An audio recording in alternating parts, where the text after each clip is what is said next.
मृत्यु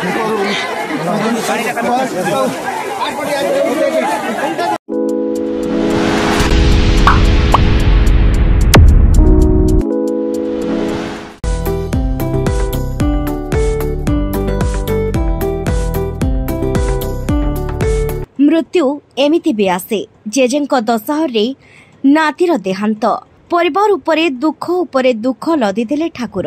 बालेश्वर जिला खैरा थाना सारुगां पंचायत नुआगां बड़ग्रामर उपेन्द्र लेंकांकर आज दशा कर्म चलिथिबा बेले नाती जगमोहन लेंका लंडा हुई पोखरी गाधुवा बेले गोड़ खसी जिबारु पोखरी बुड़ी जाइथिले।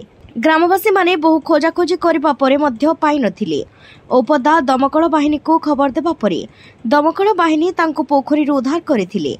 परे तांको खैरा मेडिकल को नहीं जाइथिले। डाक्टर तांको मृत घोषणा करथिले। प्रकाश थाउकी मृत जगमोहन खैरा कॉलेज रे युक्त 3 प्रथम वर्षर छात्र थिले। प्रकाश कुमार घर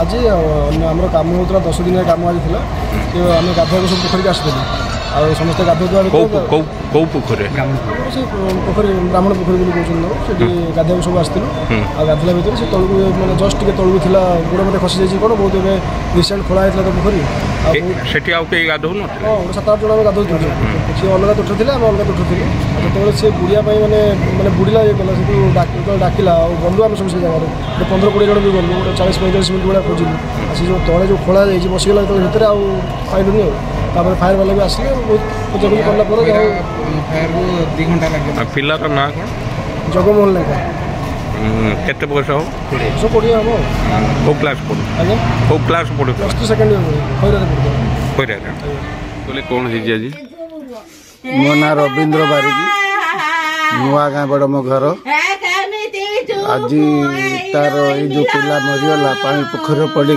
ता बापा ता बुढ़ावार शुद्धि क्रिया सारिकी गाधोला समय गुड़ खसीगला और से पोखरी से पड़ी प्राय 1 घंटार ऊर्ध बुड़िकी रहा खोजाखोजी आम कलु पाइलु ना लास्ट में दमकल वाला फोन करी आम दमकल बाहिनी की से आसिक पहुँचले नेतृत्व में उद्धार करागला एवं मेडिकल को निया जाइथिला मेडिकल रिपोर्ट आसला जे पिला केते पुआ दी पुओ बड़ पुओ बाहर रुए सान पुओ +3 पढ़ुला खैरा कॉलेज रे तार अवस्था है। बालेश्वर खैरारू धनंजय पंडांक रिपोर्ट दिगंत न्यूज।